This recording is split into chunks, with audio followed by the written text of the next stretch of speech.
Hello, everybody. Welcome back to the Works Podcast. I'm your host, Samuel Ashkenazy. The Works Podcast is sponsored by Reset Lift. You know, I love going to the gym, but I need the right clothes to go in. Our friends over at Reset Lift have created the perfect gym attire for you because their whole goal is to inspire you to be the best version of yourself. Go to resetlift.shop/Scareworks right now to get exclusive offers on t-shirts, tanks, hoodies, shorts, joggers, sweatpants. You name it, they have it. Use discount code SCAREWORKS at checkout to receive 10% off on merchandise. Well, as promised in last week's episode, Scareworks is making some big moves, starting with the creation of our official Patreon page.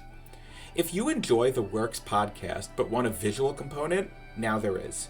Subscribe to our Patreon for the Works Podcast Uncut, featuring all our beautiful faces. You'll get the latest trailers, behind-the-scenes videos from set, and updates that you can't get on YouTube. Subscribe to our Patreon page for all this, plus personal vlogs from myself reacting to movies. Right now, we are focused on growth, keeping busy, and building up for the next project, but we cannot do that without your support. Memberships are only $5 a month. Link is available in the description below. Without further ado, Knights is a YouTube web series which first aired in 2021.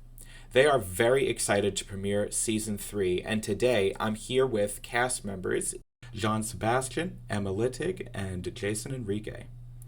Jean, I guess I'm going to start with you, since you are the show's creator. How did this all come to be? Explain, the origins of this show, and I guess for viewers who haven't seen it, kind of what is the show about? So I don't know. It was something me and my friends, we just brought up the idea about like a vampire project at one point. We shut it down for like, I'd say like 3 years. And then finally we were like, you know what? I'd say let's just do it. We had nothing to do. We just finished filming a Riverdale web series actually. Um, so like we were all grown now and we were trying to come up with something to do. Was this during So the we pandemic? Yeah, started actually no. What was it? It was, yeah, it was. It was literally a start of pandemic when we started filming this show. So everything was shut down. It was pretty quiet outside for the first season. Have you noticed like a lot of like night shoots? Streets were like empty in the town we were filming into, and it's a very busy town. Um, That's kind of cool though, right? I mean, I guess it worked to your advantage. Did it you have is. to ask for permission at all, or did you just go there and spring up one day a whole shoot? So it was a new town for us, and we were new to this whole thing. We wanted to take things a little bit further. So we did get in contact with the local police department there, and they were like backing us up actually. So we had support from the police department. We had support from like a few other businesses there in the area, and yeah, then people like let us do our thing. We never really told anybody to move or anything. We didn't have permits for the first season, but we just picked it all up and we did it with an iPhone 12 Pro Max actually. So There you go. You yeah, know, the story of the independent filmmaker is always so fun because it forces everybody to be so creative and uh, makes everybody have to figure out inventive ways, to get around a scene. Um, Mm. what was some of the hurdles when you first started out as far as shooting the first season? Hurdles. It was cold. I will say that It was cold. it was very, very, very cold. We started filming that in like global warming. We started filming in April, and April's supposed to be hot, and during that time it's starting to get super cold for some reason. We didn't know why. But then it just got colder and colder, and bam, that was it. I think that was one hurdle for me. So, Jason or Emma, you guys play Michaela and Jason. Forgive me if I'm getting your character wrong. It's Jake, right? Correct. So, you guys enter this show. What are your feelings walking into on such a independent production? I assume there's a lot of doing multiple jobs at once. I'm gonna let Emma go first. Yeah. Yeah, definitely. Well, when I first got this job, it's a really funny story. I was working in a circus and I texted my buddy and I was like, "Hey, like, do you know if there are any jobs that are casting right now since actors tend to network to book gigs?" And he was like, "Oh, my friend Jean is doing this vampire project." And I was like, "Wait, what?" Since I love like vampire media, film, like it's just like my favorite genre. And I thought this is amazing, so I immediately sent in a self-tape. And the actress who previously played Michaela had left, and they wanted to still have her be part of the series. So I was able to replace her role, which was so cool since I really got to take the work that she put in, but yet make it sort of my own.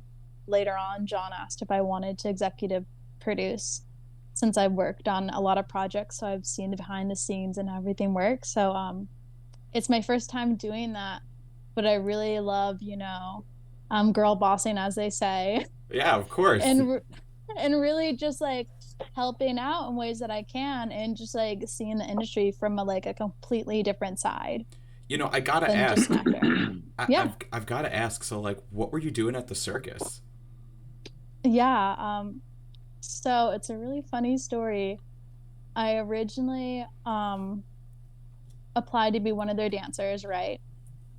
And they were like, we filled all the dancer positions, but you can be an understudy and you'll get training and you'll also do tickets when you're not dancing. And I was like, okay, that sounds like a pretty fair deal. And then they told me, um, when I got there, they were like, okay, the training is going to last of a 5-minute warm up. And even when girls were sick, I was never used. Ah, But it was a pretty fun experience nonetheless. Like I got to no Cirque du Soleil see for the you. South. Yeah, it was like a little 3-month chapter of my life, which was pretty interesting. Oh, you got to go on tour with them also. Yeah, we Oh, very went to cool. North Carolina, Virginia, and New Jersey, which is Really where cool. this takes place. So it's kind of like a Full circle. full circle moment, definitely. Jason, how about you? Okay, so first and foremost, I'm a podcaster. That's how I basically got into the industry, and this is how it goes. So I'm the host of First Class Second Place, which is you can see on the T-shirt right now, streaming on YouTube and all streaming platforms wherever you get your podcasts. So when I first started, it wasn't even a year. I was invited to go to this event in Newark. At Cityplex theaters, which ironically is coming full circle because that's what we're trying to promote here right now. At the time, I intended to go there because I was with a fellow podcaster friend of mine, and we went with the intentions of going to meet people and network because that's kind of what we do as podcasters. But also, me and my fellow podcaster are also aspiring voice actors. Like we want to actually get into the business as far as voice acting is concerned, especially considering people have always said that we have unique voices. So we went there for a multitude of reasons, and we met a bunch of people there and we networked with a lot. But there was something about John specifically and the crew that he was with that stuck out the best. Like we had the best chemistry with him. We thought he was a good looking kid.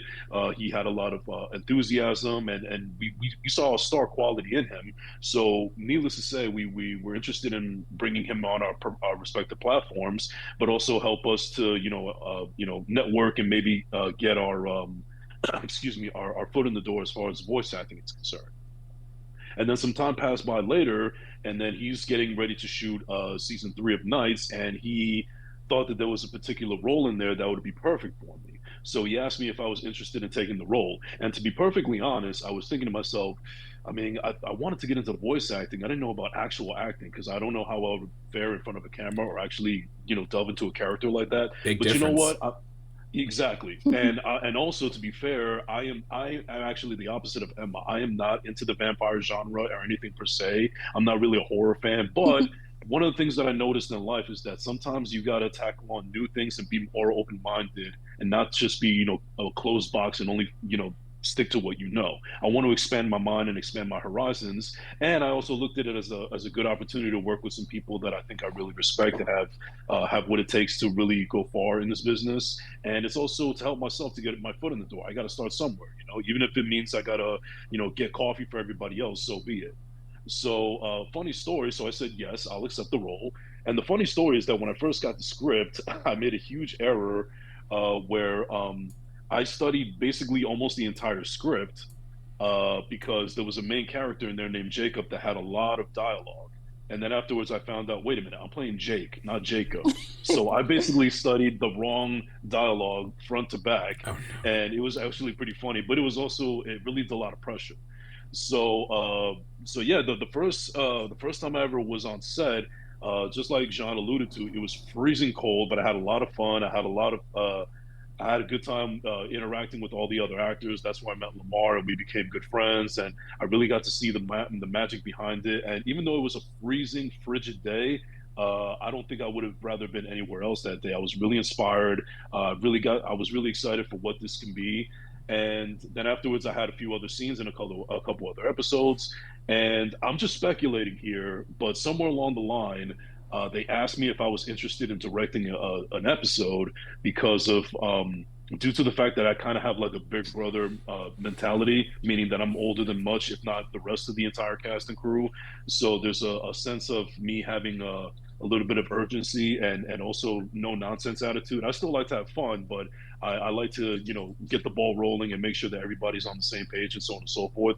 And I think I also alluded to him that when I was 8 or 9 years old, I had dreams of being a director, and it just never materialized. So I think all of those came into the mix into allowing them to give me a shot to direct my very first episode, my very first project ever. And that was one that I definitely jumped at the chance because I was like, if I don't do this, it's never going to happen. So I got to jump at the opportunity. And it made me realize how much I have a lot more respect for what filmmakers do. And one of my good friends, Ricky Rosario, who's also a filmmaker, really inspired me by saying that due to the fact that I actually directed something, I'm no longer an aspiring director. I am a director now because I actually went out and did it, and it's been a lot of fun. And I'm looking forward to some more. And at the end of the day, I can't thank these people and the rest of the cast and crew to give me the opportunity, and it's a real pleasure to work with them. John, how does it feel hearing all this praise from your cast here? I imagine it's really validating to hear so many people jumping at the opportunity to work with you. I know a lot of them are gonna tell you the same thing they usually do.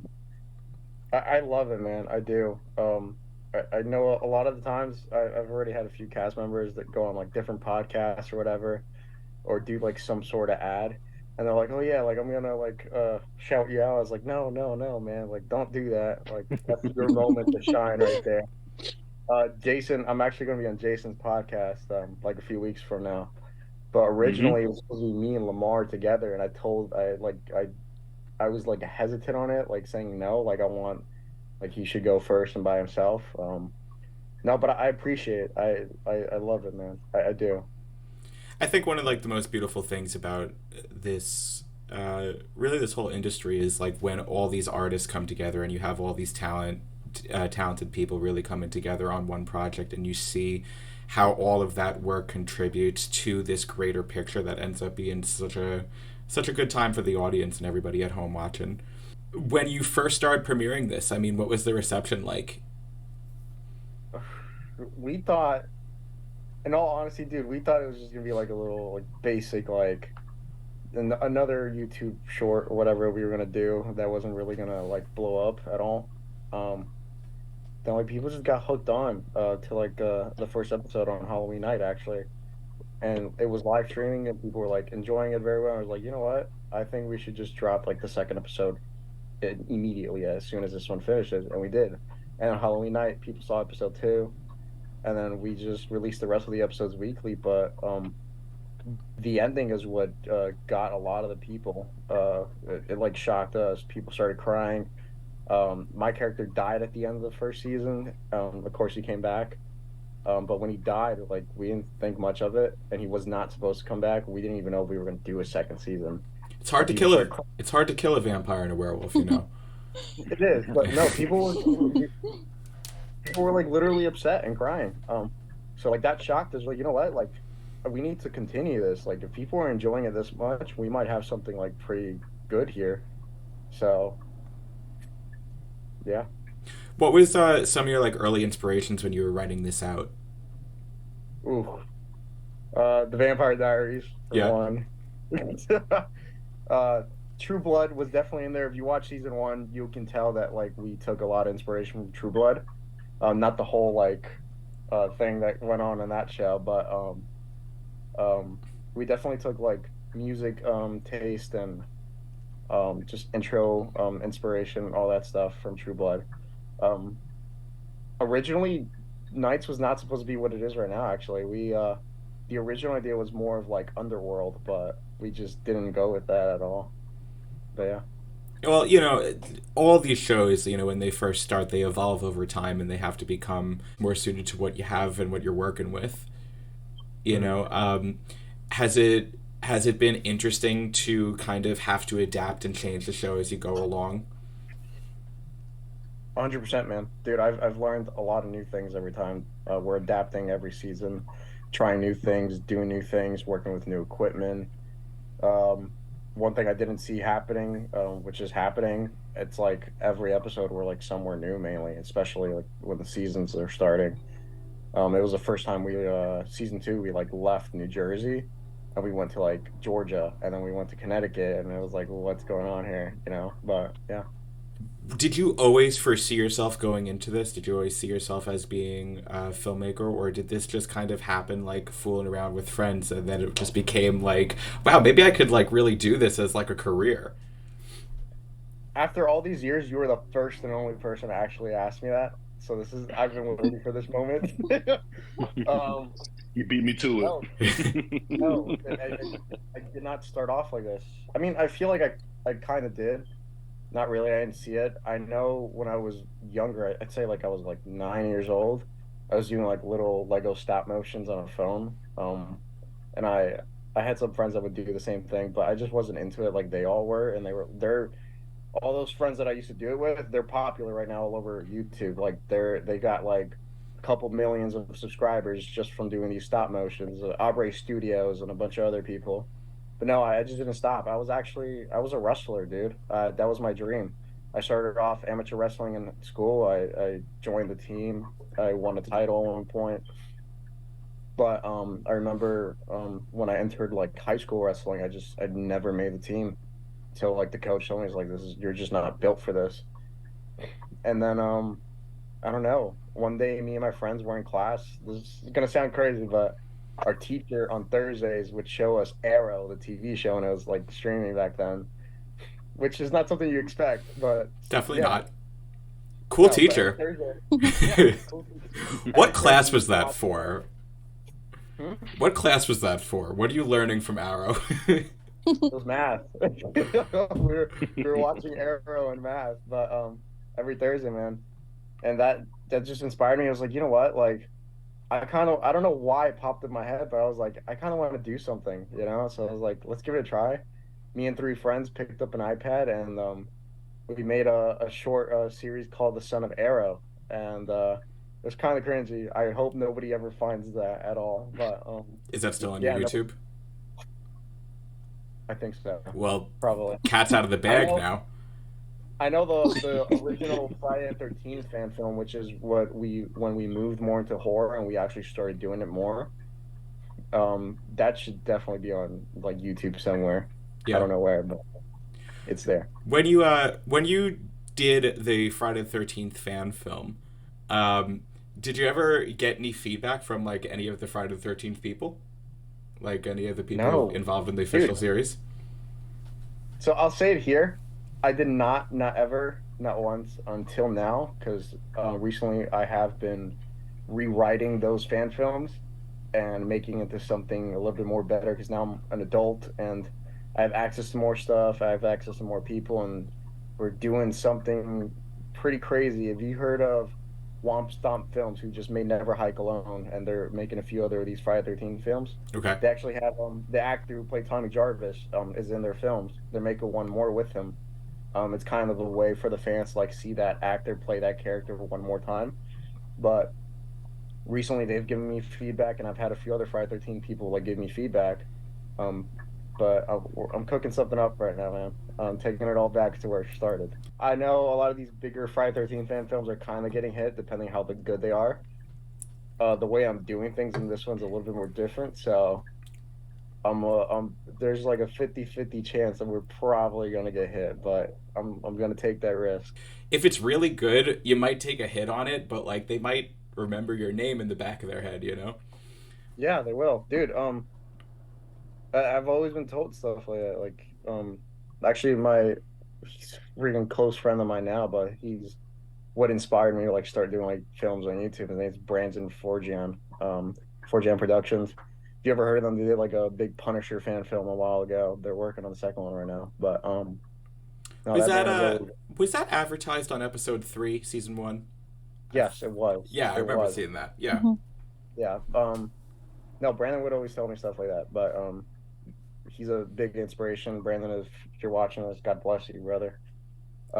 Punisher is a Yeah, series that never got like a really good movie. You know, like the Thomas Jane one I liked, and the one that yeah. they did like a few years later was all right, but like I think it was Warzone. But Hmm. you know, I've always thought that anti-hero, whatever you want to call him in particular, like there was a lot of room for him to kind of have a better film. Like I could see something like Dark Knight-esque, you know, coming out of You the got Punisher. you got to watch what Brandon made, dude. That thing, like I didn't even expect it. Like a lot of people didn't expect it too because from the way he looked, but that man got jacked just for a fan film and like the voice changed everything. It was not him, so I was like, okay, like this, it doesn't even feel like a fan film when you're watching. When you get the chance, check it out, man. Yeah, definitely will. I will Yeah. probably provide a link in the description below to all of our listeners. Mhm. Um, so when things started blowing up for this, what was your initial thoughts on like writing season 2 and then going into season 3? You know, did you have all this kind of newfound pressure to you know, put out something even stronger than the first season? We didn't know what we wanted to do. I sat down with my we call her the showrunner. I sat down with her, Anais Munoz. We were just thinking for like hours and days, actually, man. We were like, what are we gonna do for the second season? We know that we can bring back this character. We can have this feud going on still between the siblings, but also get more heart to heart. But like first season, the problem was between the siblings against each other. What's the problem going to be this season? And we went through like old books and like Google and did a lot of research on like historical facts and movies and stuff.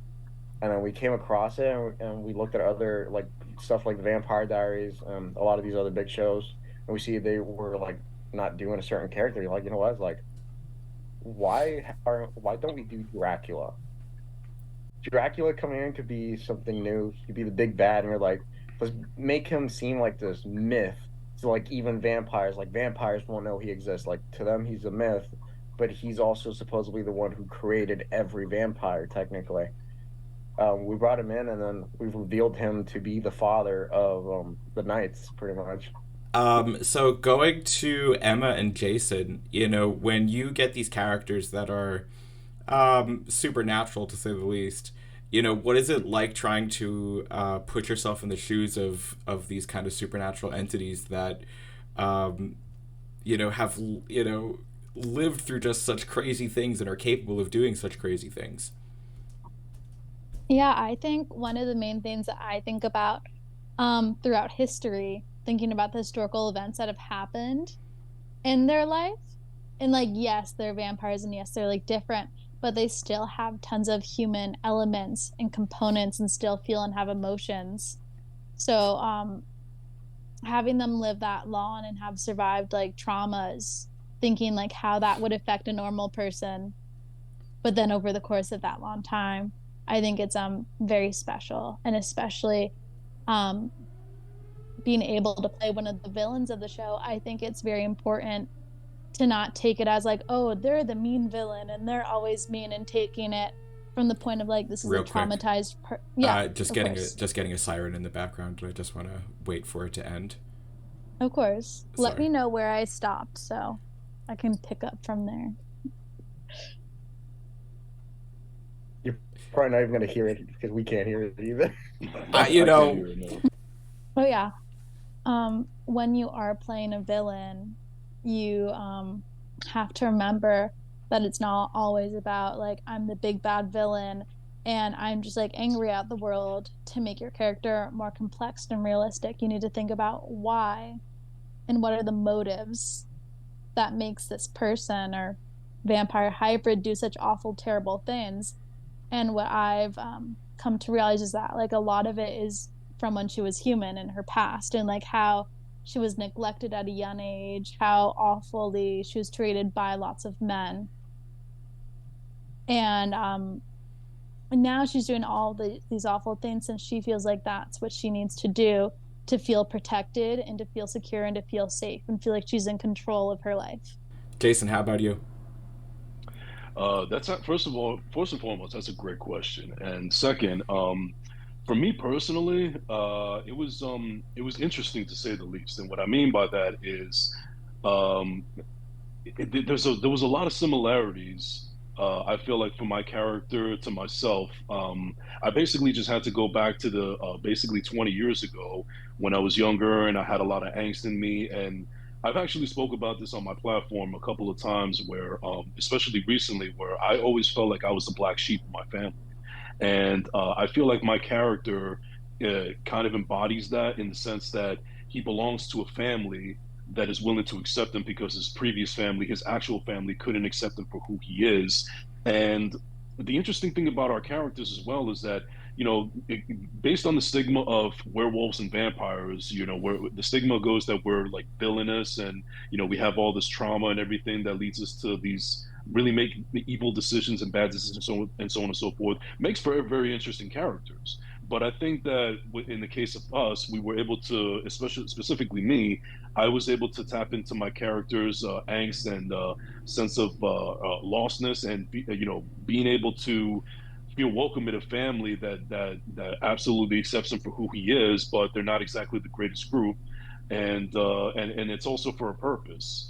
As far as whatever purpose they believe in, and for me personally, it was kind of because I spent a lot of years trying to adapt and make myself a better person, and I think that I've made strides considering where I was years ago mentally, and going back to that time frame of my younger self when I was going through so much angst and depression and feeling like the black sheep and everything. It was kind of like going back in time for me personally to bring that character out. And there was a part of me that kind of feared like I would get lost in that, but I remember the strides that I made as an adult now, and just now it's to the point now where I apply it to my character, where it used to be me, and I don't forget I don't forget where I come from, but I also don't forget the strides that I made along the way. So that's one of the things that I apply to the character, and I think that it shows on the screen along with everybody else. Is that kind of cathartic, watching or playing a character that you feel reflected you at least at one point in your life, and walking off set or when they call cut and feeling as you are now? Is that a cathartic transition? Another great question, and the answer is yes. But the funny thing is that initially I'm thinking about I just don't want to screw up my line, or I want to make sure that I don't look too fat on camera, this, that, and the fourth. You look But then great. You look afterwards, great. thank you. It's just how I feel mentally though. But once you get into character and then you kind of get lost in it, and it's funny because I heard that so many times from different artists and different actors, and I used to think that that was so cliche. But then when you're actually in it and actually apply it, then you actually see how real it is. And then when they yell cut, or the scene is up, but we got to do it again, I'm able to snap out of it pretty quickly. And I'm not in a state of mind where I'm like, whoa, what did I just do, or what did I just say? I know I'm very aware of what I said or did. It's just I didn't know that rush, for lack of a better term, would come when you're actually delving into the character and the cameras are rolling. It is kind of crazy having these moments where when you do play a character and you snap out of it and you take that second and you got the lines down right, and it's just really separating from the headspace is sometimes so difficult. um, Hmm. because sometimes you get so lost in the part, especially if you're doing a bigger scene. One thing I wanted to ask you guys about, because you have a bunch of them throughout at least the first two seasons, you guys have pretty good stunt work. You know, considering it's independent, Mhm. how do you guys manage to do that? Because I imagine that's a little bit risky and kind of challenging to do. Anybody could take that question. I'll take this because I actually did get hurt on, doing a stunt. Honestly, I just don't think about it. Me personally, I can't speak for everybody else, but I just don't think about it. I feel like when I'm already the character that I'm portraying, I kind of forget about Jason for the moment, and just go ahead and go for it. I mean, my character's instincts are to jump or get violent or understands the nature of the world that they're in, where it's kill or be killed. And one particular moment that I remember is I was really fortunate to work with my friend Lamar and Miku Gattuso from Euphoria fame, and there was a scene where he punched Lamar, and then afterwards I grab Miko, and then he snaps my neck, and I fall to the ground. When I showed that to some of my friends, especially on Instagram, they said, "Wow, that looked like a real hard fall," and I was like, "Yeah, I definitely hit the back of my head." So yeah, the back of my head was hurting for about a day or two, but it looked so great on camera. So I think the excitement of how good it looked kind of outweighs the fact of my injury. So that's just me personally. Like I guess I'm one of those people that I'm willing to sacrifice a limb if it's good for the scene, and if it's worthy of it. Took one for Maybe the I team. don't know. Exactly. Yeah. Perfect. Yeah. I don't mind taking one for the team, especially if it's something that I really feel passionate about doing, and I'm all in. I'm certainly a team player. That's for sure. How about you, Emma? Definitely for me, I was trained in stage combat, and I've had training in, stage combat using swords. And it's very different than film. Where did you Since we're uh, stage, where did you train for stage combat? I trained at a pre-college summer intensive called CCY, Cool. Center for the Creative Youth. Yes, they are in Connecticut. They're really great if you are a high school student going into college for the arts. Couldn't recommend them. It was like the best month of my life. You One of the best months of my life. you heard it here, folks. um, and one thing that our coach taught us the very first day um, was that you need to take care of yourself, take care of your partner, and then take care of everyone else. And whenever I go into stage combat or even combat for film, I always think about that. And one other thing that we were taught is that there's an aggressor and a victim in the situation, right? Like some the aggressors like throwing the punch, cutting the person up, and then the victim's being cut or being punched. In those moments, the victim's gonna have the most control. Like if the victim's getting their neck snapped, instead of me going and placing my hands and doing that movement, the person that is the victim will like move their neck to the side so they have complete control so you don't actually snap someone's neck. So when going into scenes when there is stage combat, especially when we're outside in the element, I make sure to talk with my scene partner and make sure that we both feel good. We both have eye contact, are able to rehearse the choreography and make sure that it is safe and also that it looks good. Looks good is always most key. Yes. Even if it means Jason sacrificing a limb or two.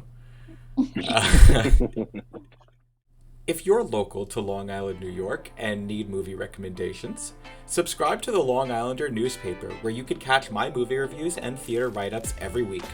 We cover everything from local businesses, food and drinks, town events, and sports. Subscribe at longislandernews.com for only $35 a year. I made Scareworks my portfolio. I made it into an LLC. Great name, by the way. Thank you. I've had this name for so long. I mean, when I was in Boy Scouts, my Pinewood Derby car was the Scareworks Racer. So I've been holding on to this name forever. It's gonna be a thing. That's your baby. That's your baby. I'm telling you, baby. it's been with me literally since the beginning. Once that's done, I'm probably planning to have a fundraising event, and based off that fundraising event, we're probably going to use that, to fund our first short, like our first like professional short. something that we could rent some like serious equipment for and just bang out in a weekend. Because in the interim of trying to get those feature lengths funded, I still want to keep producing stuff. That's part of what the podcast is. It's just like I want to keep myself busy. I want to keep myself active. I have kind of decided that I am going to go full steam ahead on this. So it's like I might as well just like put out as much stuff as I can right now. I've been very fortunate enough to work with people that are actually doing instead of just talking. And in turn, that's going to inspire others. And based on what you told us, it gives me a lot of confidence that you're going to go forward with this. And it's good to be in the presence of people like you that are going to be all action and less talk. I get one question I have, and anyone can answer this. I also see Brandon just joined. Oh, okay. Hey. Talk about Lamar. Oh, yeah, Lamar, yes. Where are we? Hey, what happened? You had to stop for gas? I cannot hear you. It says connecting to audio. Yeah, let's see what happens.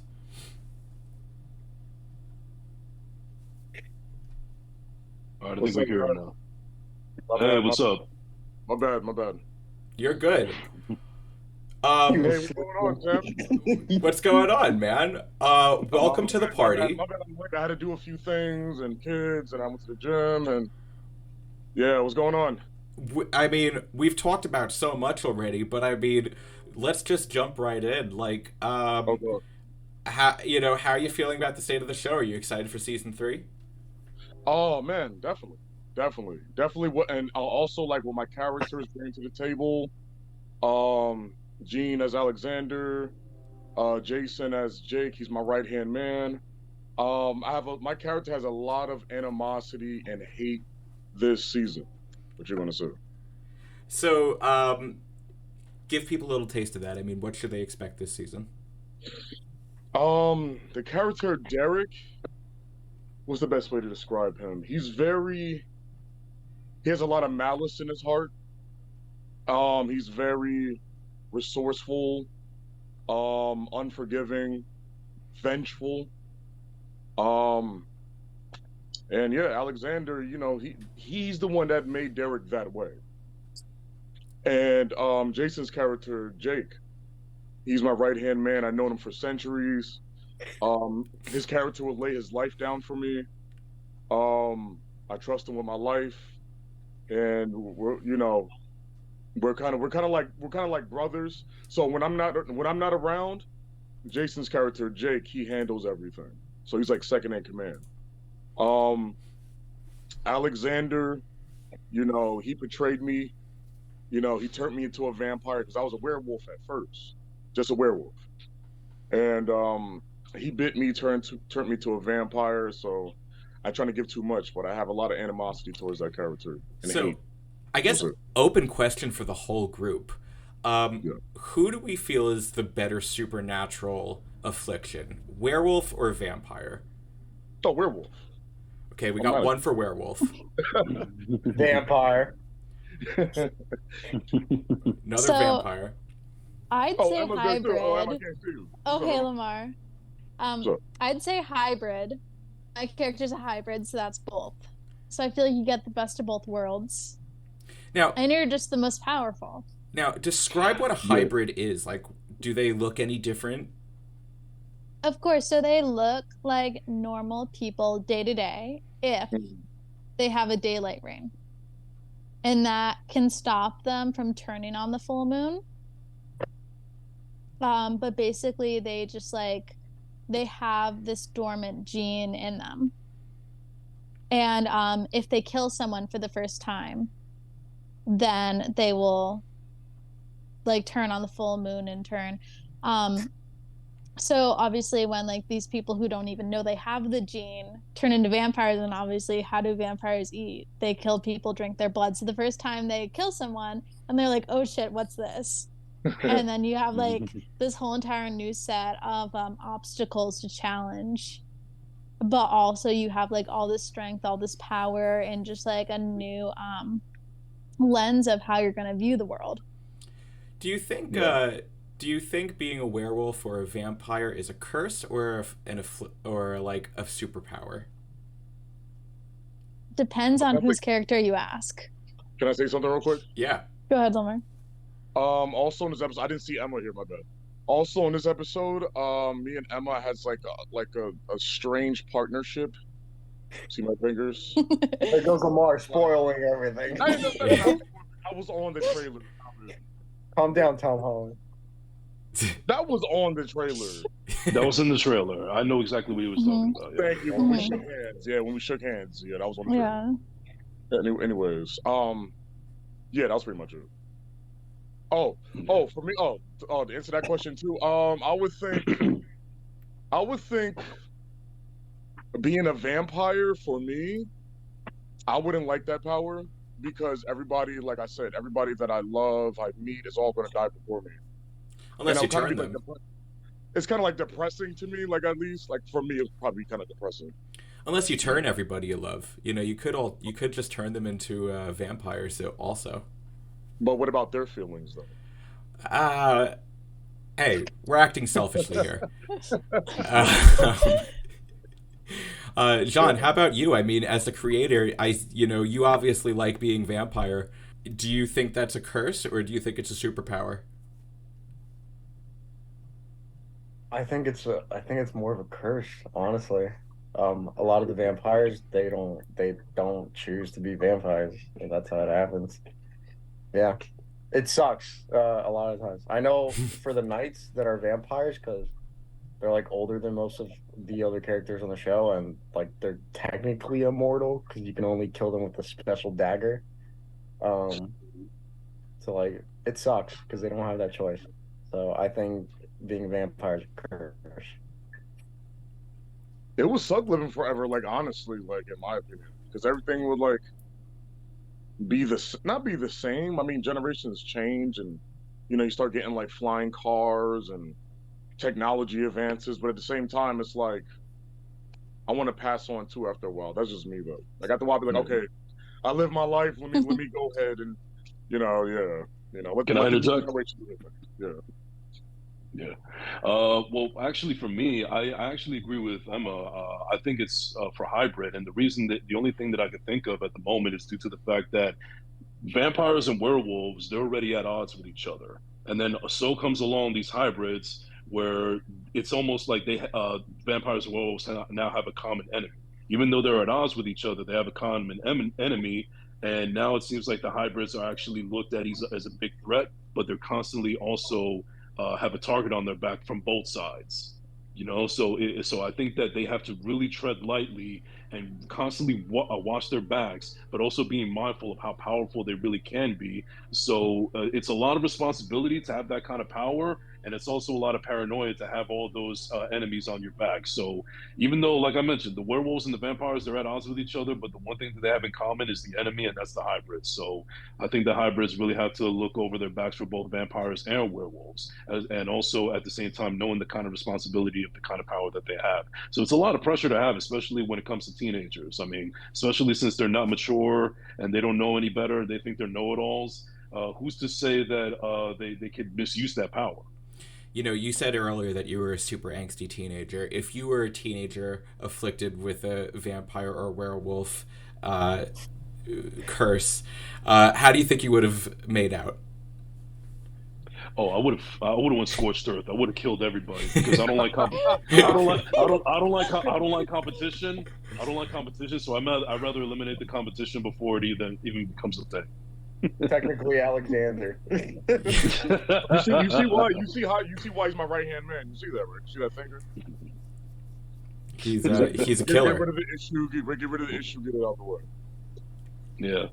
Shoot first, ask questions later. Fight first, ask questions later.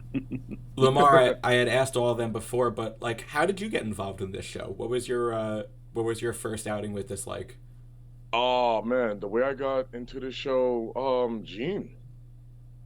Like, yeah, Gene, he basically asked me, because we worked on a film prior to this film, and he was just kind of like, yo, dude, I kind of like your look, I like your acting. He said you fit this criteria for this character named Derek. That's my character's name, and he's a hybrid too. And yeah, and I was like, yo, let's do it, because I've done acting for like a little while, maybe like seriously like 5 years. And me as an actor, I wanna like not put myself in a box. So what I mean is like I could play like a werewolf, and then I could play like a gangster in the film. Then I could play a cop. I want to be very diverse and complex. Like I don't want to just be like typecasted. I mean, if it happens, it happens. But yeah, that's I linked up with Gene, and then Gene was like, "Yeah, I got this show in mind called Nights. I've been working on for years. It's a vampire shows, kind of like a Vampire Diary type of vibe." And I was like, "Cool, let's do it." And for Derek's character, I have to work out a lot more because he's kind of like a um, how can I explain this? Derek is kind of macho in a way and kind of intimidating. So I have like some shirtless scenes or whatever, and then there'll be times Gene be like, "Yeah, don't eat no food the day before we shoot," because I'm loaded on film. Inserting So sexy whistle sound. pretty much, and I'm like, okay. So I'm like, okay. So Shameless plug. A jazz saxophone's just gonna come in here. yeah, so that's pretty much it. He just told me, "Hey man, let's do it." I'm like, "Hey, let's do it, dude." Hey, it's an opportunity. Plus Gene's my boy, and Emma and Jason, for the short period of time I've known them, they've been, good friends. I'm just like, let's do it. Let's go. Because I think I know them. I've known you guys for like almost a year. I think that when did we start shooting season 3? Like last year in October. A year's coming up soon. I think. We started in October. Yeah. Yeah. Yep. I think it's coming up soon. Yeah. And like around this time, it was like freezing. It was. Yeah, I was just about to say that's going to be cold shoots outside. How do you guys combat the cold when you're on set? Well, it's funny. It's funny you mentioned that, because on the first day of shooting, I was all covered up. I had like a heavy jacket and everything, and I was wearing boots, and because we were out in the woods. But when it came to actually, and Lamar did this as well. When it came to actually shooting, we kind of had to just get into character and like not let it affect us. So there's times where he's wearing a muscle shirt and I'm just wearing a skinny flannel, and we're just like we're battling the cold internally in our heads. We're thinking, "Damn, it's cold out here," but we're actually in our characters and not letting us affect us. And then when cut is yelled, I was like, "All right, I need my jacket. I need my jacket." I mean, you can't feel it as a vampire. You're dead. There is no cold. Right, and that's why when we're into character, we just kind of forget about it, and then when our scene is done, we just revert to our old selves, where we're just soft on the inside. we're in character. We're in character, but our fingers and our feet's not though. Yeah, that's right. But and if anything, that adds to the performance because we're mad about how cold it is, so we go more aggressive. You have to get it in that take because otherwise you can't get the coat yet. Yep. Gene had us like hiking in the mountains, like, "Oh, this spot is cool for this scene," and this, and like the more higher you went, we was literally in the mountain. So the more higher you get, the more colder it got. So it was kind of like, we had to like reshoot some scenes. I got headbutted in the head. Gene had like bloody fingers or something, and then like we all dedicated time to this. I missed like my son's football game that day. So like we all dedicated. That's the thing. I feel like as an actor, people think it's just like, okay, I'm gonna use my imagination and then read a script and then I could just do this. No, I feel like as an actor, you have to be like built for this because there's gonna be times you're gonna be like 100-degree weather shooting outside. There's gonna be times you're gonna be like in a blistering cold. There's gonna be times that you're gonna be sweating your buns off. There's gonna be times you have to work out. Yeah, you have to sweating your buns off. You have to remember because you're like oblivious sometimes. You have to remember the line. You'd be like, "What line did I say last?" Because you're so hot and cold and you're not thinking. And sometimes the director's like, "Get it together," and there's like a lot of pressure. There's a lot. But that's all the fun in acting. It's an art. It's something. It's like working out or anything you do in life. Anything that you do a lot or in repetition or religiously, you're going to get it if you practice at it. You know what I mean? I'm not saying I'm Denzel or anything, but it's just like, I'm trying to master my crafts for playing different characters. Yeah. Jean, you're a modern day Kubrick. You're torturing all your cast. Thanks. It helps me sleep at night. It's like the Elizabeth, New Jersey version of Full Metal Jacket. That's right. Yes. With vampires. Yes, with vampires and werewolves. Yes. We've been talking for a while now. Any final thoughts you guys wanted to throw in here? I just got here. I know. Oh yeah. Sure? By the way, real quick, let me just put some input in real quick because I didn't really get to say a lot. Jason, Gene, Emma, they all got different techniques of acting since I've met them, and we all like draw from each other. Like when I first met Emma, like she was like an advocate of, like when me and her had the scene, she was kind of like, "Oh, Lamar, come over here. I'm about to do this." And I'm like, "Okay, we should do it this way." And she's like, "Oh, that's cool." Like, and I'm like, "Oh, you do that." We all have like different technique. Jason, he's more of like, from my opinion, Jason's more like he'll read the script and he'll kind of like not like stay to himself, but he'll kind of just like be in his own head. Gene does his thing. Everybody has like their own techniques. I've been on different sets before, and I had like I'll draw from different people like. And I'll ask a lot of questions. I'll be like, "Yo, was that cool? Oh, you sure that was cool? Okay, cool. You want me to do it again?" So that like that goes for anybody. Even like Jason. Jason, he's a perfectionist. Jason, when he directs, and Jason's my guy. Like Jason, he's fun, jokey, like behind the scenes. But when it's time, when he says action and quiet on the set, can we curse on here or not? Yeah, you could curse. You're good. Yeah. When he says quiet on the set, he's like, "Yo, shut the fuck up." No, I don't give a fuck what you did. Oh yeah, that's cool. Yeah, fuck all that. Yeah. So can everybody get a character? You have your lines, like no bullshitting, And and you need that. You need discipline, and I wouldn't say an iron fist on set because you don't want people scared of you or fear you, but at the same time, we're all here to do a job. That was the director waiting to come out of Jason. Everyone calls me crazy for my technique all the freaking time. Yeah. Well, because Jason, I love Jason's technique. That's my guy. Jason, he's like very, he's not cutthroat. He's very fair, but he's like, he's like, how your father be like, "Be quiet," and he's like, "Okay," like yeah, it's kind of like everybody, let's get this job done. Let's do this. Then we can bullshit after. And sometimes like you need that, and that's it. Yeah. Well, I mean, the thing is, I just want to be respectable to everybody, and I also know that time is of the essence. We all have daily lives, but I understand that we got to get a job done. We got to get a job done, and I just want to make sure that everybody's on the same page and we get the ball rolling and keep up the momentum of professionalism and fun. And that's basically my approach to it. Balance, yeah. Mm-hmm. Just out of curiosity, how many of you is this like your first production? This is certainly my first production. Like I said, I was very fortunate to meet Jean, and I was very fortunate that he thought of me about this particular role and the position that I'm in. And with that being said, I don't take it lightly because he's not a BSer. He knows what he wants. He goes for what he needs, and it basically just comes down to he knows what he wants. Like it's no second guessing. He knows exactly what he wants, and due to the fact that he wanted me to be involved in this project, I look at it as a privilege, and I want to make sure that I want to make the cast proud. I want to make the crew proud. I want to make the audience proud, and most importantly, I want to make that 8 or 9-year-old Jason proud because he's finally achieving something that he set out to do when he was a kid.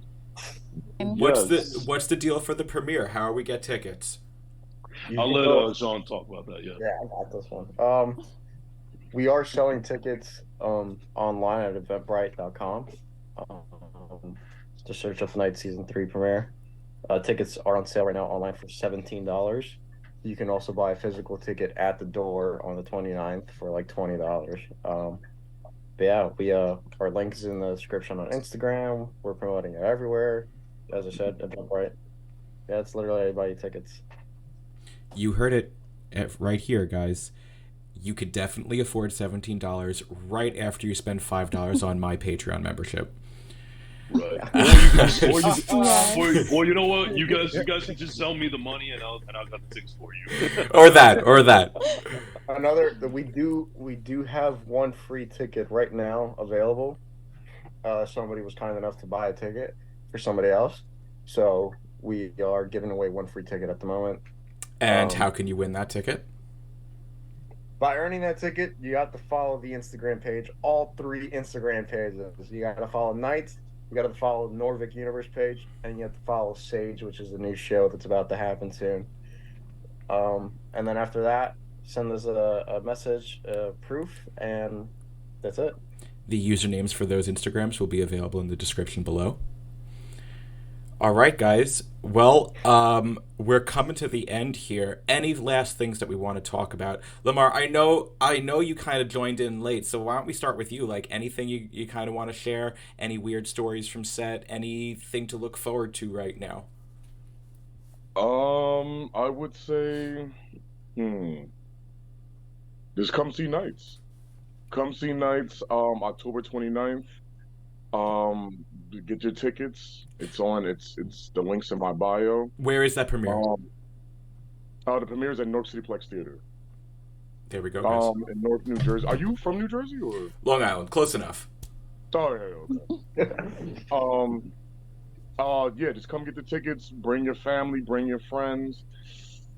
I don't know if it's kid friendly, but depending on how that was a hard no from Jason. No. Depending on how old your kid is, like teenager maybe, but like 8, 9. You think like 8, 9 years old, like mommy, vampires and werewolves. I don't know. Are we getting steamy or bloody? We're getting Both. bloody. A little bit of both. A little bit of Bloody, both. mostly. Mostly bloody. I know we have a head decapitation coming up in this series. Spoiler alert. Yeah. Tom Holland. Yes, Tom Holland is in this season. I forgot about that. We forgot to promote that. We should have led with that. Definitely come out, you guys. If you guys are really into the show, if you get into it, you get to see the introduction for the Sage sisters for the new series Sage, coming up in this premiere. We'll not say when or how. Just come and watch and see. It's a very important scene that pops up with them because it leads into the big crossover and the major battle that's going to happen at the very end of the series. We have a band called Void. Oh, yes. Void or Void. Oh yeah, my guys. That's why I'm watching this disappointed right now because I said it wrong. No, they're special guests actually in the first episode during a fight scene. They play werewolves.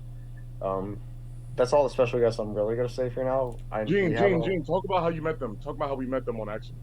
Oh yeah, we were in the middle of the woods filming. Ahood, who was directing the first episode, suddenly we turn around. There's like 15 other people on the bridge, and we weren't told about it. I was with my co-star Shem. We're by the waterfall, right? Once we heard action, we turned around, and when we turn around, we see all these people. Like, wait a minute, these people, who are they? And yeah, no, it was a real reaction too. So you get to see that in there. Oh, that's great. That's the best. It was you had your alien moment when the thing came out of John Hurt's chest. Yeah. Yeah. I'm definitely excited, dude. This season we're doing a lot more traveling. If you didn't know, in season 2 we went to Mystic Falls, the town of the Vampire Diaries. There's a small chance we might be going back there this season. Small chance, but there is a lot of traveling to different places. It's in the talks about a little crossover with a few other stuff that have nothing to do with our universe, but they will be there. So get ready to see a bunch of stuff happening. other YouTube web series. Yes, Cool. yes, and a few other different series too that are not on YouTube. Very Yeah. cool. Emma, I haven't heard from you in a while. Any final thoughts we want to say? Yeah, I'm really excited for the premiere. It's going to be my first red carpet event.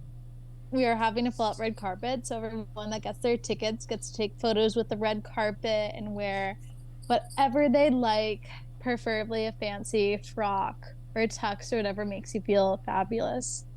Don't show up in underwear. Anybody? Don't show up in underwear. Do not do that. This is not that type of premiere.